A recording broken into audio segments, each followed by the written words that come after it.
बिस्मिल्लाहिर्रहमानिर्रहीम। अस्सलाम वालेकुम। मैं हूं फैसल भुट्टा। शुरू अल्लाह के नाम से जो बड़ा मेहरबान और निहायत रहम करने वाला है, जिसने दुनिया की तमाम नेमतें हमारे लिए अता की और हमें हर हालत में अल्लाह ताला की तमाम नेमतों का शुक्र अदा करना चाहिए कि जिसने हमारे लिए इतनी सारी नेमतें अता की। तो स्टूडेंट, मैं आपको अलिफ से लेकर लाम तक मैं आपको वर्ड जो है वो मैं आपको बता चुका हूँ। आज मैं आपको बताऊँगा कि मीम जो है किस एंगल से और किस तरीक़ेकार से आपने लिखना है। मीम के साथ ज्वाइन किए हुए अल्फाज जो है वो किस तरीके से आपने लिखने हैं। आज एक वर्ड्स में आपको अरबी का भी लिख के दिखाऊंगा और एक वर्ड्स में आपको उर्दू का भी लिख के दिखाऊंगा, ताकि अरबी और उर्दू के बारे में, दोनों के बारे में आपको मालूमात हो। कहीं पर आप अरबी लिखना चाहो तो भी आपको लिखने में प्रॉब्लम ना हो, कहीं पर आप उर्दू लिखना चाहो तो भी आपको लिखने में प्रॉब्लम ना हो। तो मीम को सबसे पहले मैं क्या करूँगा कि मीम आपको अकेला मीम बनाकर दिखाऊँगा। मीम बनाने के बाद फिर मैं आपको बताऊँगा कि ये मीम जो है दूसरे अल्फाजों के साथ कैसे मिलकर दूसरा अल्फाज बनता है। तो सबसे पहले मैं क्या करूँगा, एक हिंसा बनाऊँगा मीम का ये।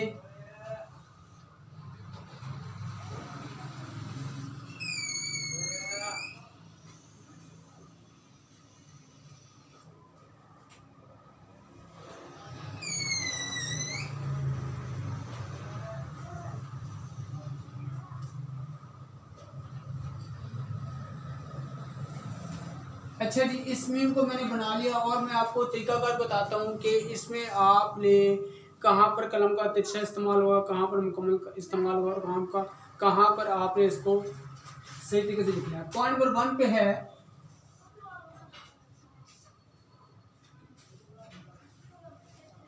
मुकम्मल कलम का इस्तेमाल। मुकम्मल कलम का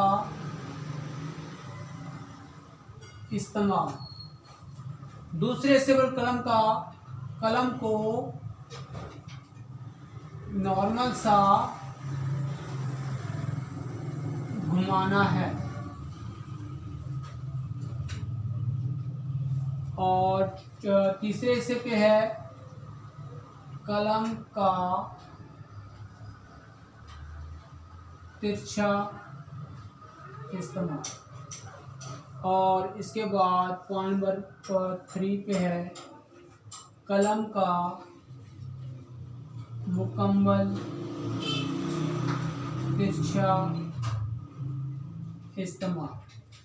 और बाकी जो है वो सेम लाइक जैसे मैंने आपको अलिफ के बारे में बताया था कि अलिफ जो है वो कितने हिस्सों में और किस तरीके से लिखना है और अलिफ के पॉइंट कितने हैं। इसके ये जो है वर्ड्स यहाँ से लेकर यहाँ तक जो मीम का हिस्सा है वो कंप्लीट हो चुका है। इसके बाद इसका जो निचला हिस्सा है वो अलिफ का हिस्सा है। तो अलिफ के हिस्से के बारे में आपको पहले भी बता चुका हूँ, मैं आपको दोबारा बता रहा हूँ। इसके अलिफ को लिखने का पॉइंट नंबर 1 और पॉइंट नंबर 2, पॉइंट नंबर 3, 1 2 3। इस हिस्से पर कलम का तिरछा इस्तेमाल। कलम का तिरछा इस्तेमाल। कलम का मुकम्मल और सीधा इस्तेमाल। कलम का तिरछा इस्तेमाल। अब अल्फाज जो हैं हमारे पास, मीम का जो मैंने अल्फाज है वो मैं आपको कंप्लीट करके दिखा चुका हूँ। अब मैं आपको ये बताऊंगा कि मीम जो है वो कितनी लाइनों में और कितने हिस्सों में आएगा। सबसे पहले क्या करते हैं, 4 लाइन वाली कॉपी जो है आप इस्तेमाल करते हो। 4 लाइन वाली कॉपी का इस्तेमाल करते हैं। तो मैं 4 लाइनें लगाकर आपको बताता हूँ कि इन 4 लाइनों के दरमियान जो मीम है वो कैसे लिखा जाएगा।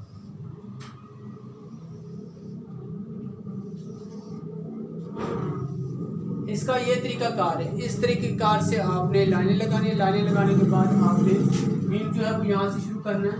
ये मीम को लिखने का तरीकाकार है और ये यहाँ पर आकर ख़त्म होती है।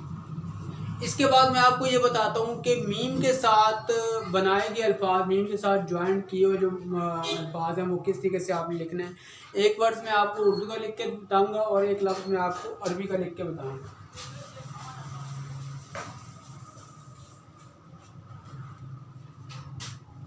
मोहम्मद लिखकर मैं आपको बताऊंगा कि मोहम्मद जो है वो आपने किस तरीके से लिखना है, कितने एंगल में लिखना है, और मोहम्मद मीम के साथ मीम कैसे ज्वाइन होता है। यानी कि एक मीम जो आप लिखते हो वो किसी और एंगल से होता है और दूसरा मीम जो आप लिखते हो वो किसी और एंगल से होता है। और इसके बाद मैं आपको इसके पॉइंट भी बताऊंगा कि इसके पॉइंट कितने हैं। ये मैंने मीम बनाया मोहम्मद को लिखने के लिए।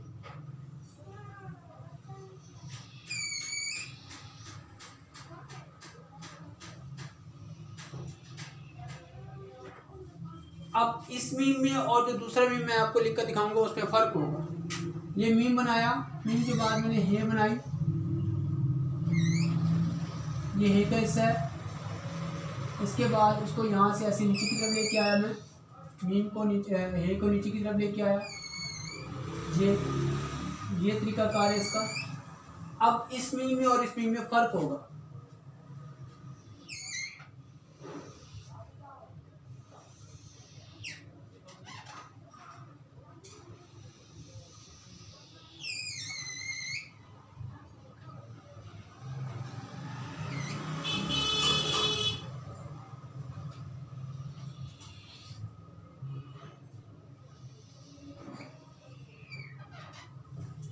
अच्छा जी, ये मीम जो है इसमें और इसमें फ़र्क है। अब मैं इसके पॉइंट आपको बताता हूँ कि इसके पॉइंट कितने हैं। यहाँ पर point number 1, point number 2, point number 3, point number 4, point number 5, point number 6, point number 7, point number 8, point number 9 and point number 10। अल्फाज एक ही है, सिर्फ इसके पॉइंट जो हैं वो ज़्यादा हैं। 1 2 3 4 5 6 7 8 9 10। पॉइंट नंबर 1 पे है कलम का मुकम्मल इस्तेमाल। कलम का नॉर्मल तिरछा इस्तेमाल। कलम का तिरछा इस्तेमाल। शक्ल हे की तरह से होगी। और 5वें हिस्से पर कलम का तिरछा इस्तेमाल। आखिरी हिस्से पर भी कलम का तिरछा इस्तेमाल। कलम का तिरछा इस्तेमाल। इस हिस्से पर कलम को नॉर्मल सा घुमाना है। कलम को नॉर्मल सा घुमाना है। अच्छा जी, कलम का तिरछा इस्तेमाल। कलम का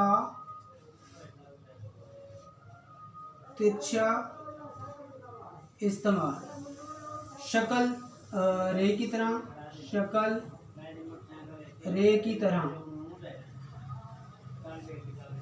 पॉइंट नंबर 1 मैं आपको दोबारा बता देता हूँ। पॉइंट नंबर 1 पे है कलम का मुकम्मल इस्तेमाल। दूसरे हिस्से पे कलम का नॉर्मल तिरछा इस्तेमाल। तीसरे हिस्से पे कलम का तिरछा इस्तेमाल। चौथे हिस्से पे शक्ल हे की तरह। 5वें हिस्से पे कलम का तिरछा इस्तेमाल। 6ठे हिस्से पे कलम का तिरछा इस्तेमाल। 7वें हिस्से पे कलम को नॉर्मल से घुमाना है।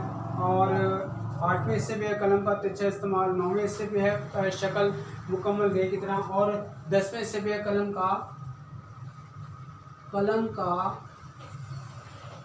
तिरछा इस्तेमाल। तो ये जो अल्फाज मैं आपको बता चुका हूँ, यानी कि एक मैं मीम के बारे में बता चुका हूँ और दूसरा मैं आपको मीम जो है मीम के साथ जो दूसरे वर्ड्स मीम मिलकर बनते हैं वो किस तरीके से बनते हैं। और मैं इसके बाद आपको ये बताऊंगा कि ये कितनी लाइनों में लिखा जाएगा और किस हिस्से में लिखा जाएगा। वही 4 लाइनें जो मैं आपको बता चुका हूँ, उन्हीं 4 लाइनों के दरमियान आपने काम करना, उन्हीं 4 लाइनों के दरमियान आपने रह के राइटिंग को करना। अच्छा ये हम 4 लाइन लगाते हैं। 1 2 3 4। इन 4 लाइनों में ये अल्फाज कैसे आए? मोहम्मद,